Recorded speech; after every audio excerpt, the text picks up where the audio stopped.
മുകളിൽ ശൂന്യത ഞങ്ങൾ കാണുന്നത്. കാരണം ഒരു 4 വർഷം മുമ്പ് ഞങ്ങൾ രക്ഷകരായിരുന്നു കേരളത്തിൻ്റെ. എൻ്റെ തൊഴിലാളികളെ ഞാൻ മുൻകൈ എടുത്താണ് കൊച്ചു വഞ്ചിയിൽ പെരിയാറിലൂടെ ഞങ്ങൾ മുകളിലേക്ക് പോയി ആൾക്കാരെ രക്ഷിച്ചത്. ഈ രക്ഷകരെ ശിക്ഷിക്കേണ്ട ഇങ്ങനെ ശിക്ഷിക്കാൻ പാടുണ്ടോ? ഏത് സംവിധാനമാണുള്ളത്? ഒരുപാട് കാര്യങ്ങൾ ചർച്ച ചെയ്തില്ലേ? 2022 മെയ് മാസം 7-ാം തീയതി ഗ്രീൻ ട്രിബ്യൂണൽ, അതാണ് പ്രധാനപ്പെട്ട അതോറിറ്റി, അവർ പ്രഖ്യാപിച്ചില്ലേ 1 വർഷത്തിനകത്ത് 0 മാലിന്യം എന്നവർ പ്രഖ്യാപിച്ചു. അതായത് 2023 മെയ് 7-ാം തീയതി ആകുമ്പോഴേക്കും 0 ഡിഗ്രി മാലിന്യം നിർഗമനം. ഒന്നും ഉണ്ടായില്ലല്ലോ, 1 വർഷം കൂടി കഴിഞ്ഞിരിക്കുകയാണല്ലോ. അതിനുശേഷം 2023-22 തന്നെ കേരള സർക്കാരിൻ്റെ ഡെലിഗേഷൻ വന്നു, നിയമസഭാ സബ് കമ്മിറ്റി വന്നു.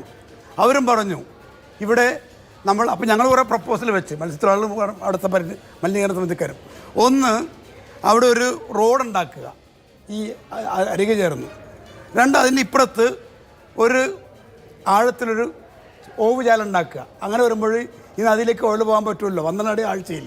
ഇതൊക്കെ അംഗീകരിച്ച് പോയതാണ്. 2023 അതും പാസ്സാകേണ്ടതാണ്.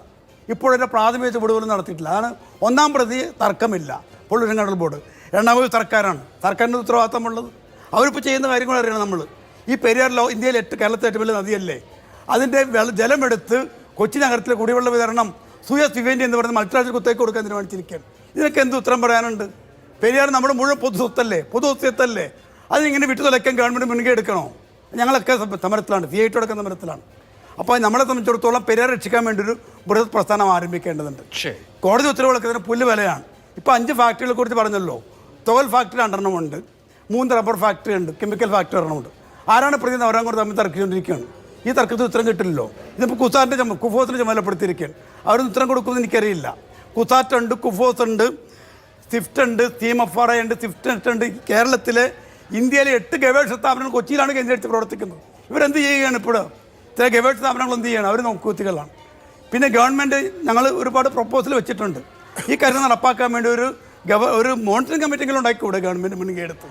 ഞങ്ങളാരും വേണമെന്ന് ഞങ്ങൾ പറയുന്നില്ല, പക്ഷേ ആ മേഖലയിൽ നിൽക്കുന്ന പ്രവർത്തകർ ഉൾപ്പെടുത്തി ഒരു മോണിറ്ററിംഗ് കമ്മിറ്റി ഉണ്ടാക്കണം. കാരണം മത്സ്യങ്ങൾ കഴിഞ്ഞ 6 മാസമായിട്ട് ഒറ്റ വഞ്ചി തള്ളിയിട്ടില്ല. നിങ്ങൾക്കറിയോ? കേരളത്തിൽ മുഴുവൻ പട്ടിണിയാണ്. പഴയ കാലത്ത് ചെമ്മൻ കുഞ്ഞിൻ്റെയും പരിക്കുട്ടിൻ്റെയും കാലത്ത് വഞ്ചി തള്ളിയില്ലെങ്കിൽ വീട്ടിൽ കിടന്ന് തുടങ്ങിയാൽ മതി. ഇപ്പം അങ്ങനെയല്ല, വീണ്ടും മുന്നിൽ പലിശക്കാരൻ വരുന്നതാണ്. രാവിലെ കാണുന്നത് പലിശക്കാരനാണ്.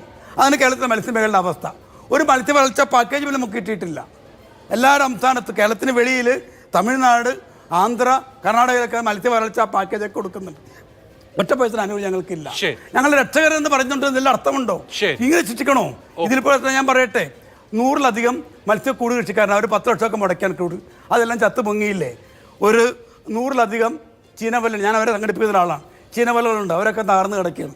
പിന്നെ 200ഓളം മത്സ്യക്കെട്ടുകളുണ്ട്. ഇതിനൊക്കെ എവിടെ പരിഹാരം കിട്ടും? ഈ കോടികൾ നിൽക്കുന്നതല്ലേ ഇത്? ഇനി എന്ന് റീഇൻസ്റ്റേറ്റ് ചെയ്യും? അതുവരെ എങ്ങനെ ജീവിക്കും? ഒരു വലിയ വിഭാഗം ജനങ്ങളുടെ ഉപജീവന മാർഗം ഇല്ലാതായിരിക്കുന്നു എന്ന അതിഗുരുതരമായ പ്രതിസന്ധി ഈ പ്രശ്നം കൊണ്ട് നേരിടുന്നുണ്ട്.